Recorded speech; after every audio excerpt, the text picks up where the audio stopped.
Graduate نہیں تھے۔ صدر صاحب کا فرمانا درست ہے، واقعی قائد اعظم نے گریجویشن نہیں کی تھی،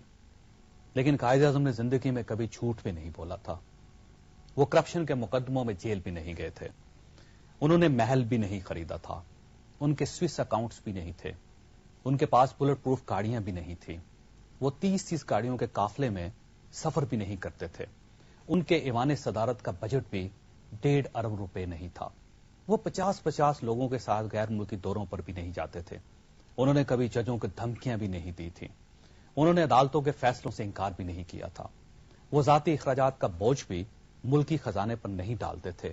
ان کا دبئی، جدہ، لندن یا نیو یارک میں کوئی گھر بھی نہیں تھا، وہ وصیت کے ذریعے آل انڈیا مسلم لیگ کے سربراہ بھی منتخب نہیں ہوئے تھے،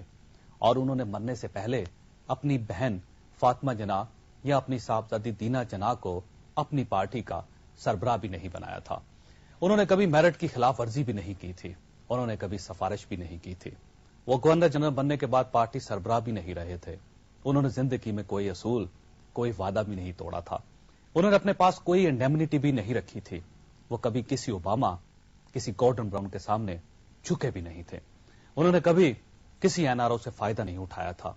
انہوں نے کسی شوگر مل اور کسی فاؤنڈری کے لیے قرضہ نہیں لیا تھا، انہوں نے کسی ڈکٹیٹر کو گارڈ آف آنر نہیں دیا تھا،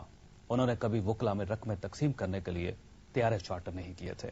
انہوں نے کبھی کسی جعلی ڈگری ہولڈر کو پارٹی ٹکٹ نہیں دیا تھا، انہوں نے کبھی اپنے کسی وزیر کو پارڈن نہیں کیا تھا، انہوں نے کبھی کیری لوگر بل قبول نہیں کیا تھا، اور انہوں نے کبھی اپنے ساتھیوں کی کرپشن پر آنکھیں بند نہیں کی تھی۔ ناظرین، ہم کتنے عجیب لوگ ہیں کہ ہمیں قائد اعظم کی پوری شخصیت میں صرف یہ دکھائی دیا کہ وہ گریجویٹ نہیں ہے، کیا ان کی ذات میں اس کے علاوہ کچھ نہیں تھا؟ اگر تھا تو ہم نے آج تک اس پر عمل درآمد کیوں نہیں کیا؟ اگر آپ نے حضور قائد اعظم کی ذات پر ہی عمل کرنا ہے تو قائد اعظم کی ذات گریجویشن سے نہیں بلکہ سچ، اصول اور انصاف سے شروع ہوتی ہے۔ آپ قائد اعظم کو وہاں سے شروع کریں، ان کی گریجویشن کو حکومت کی نالائکی کا جواز نہ بنائیں۔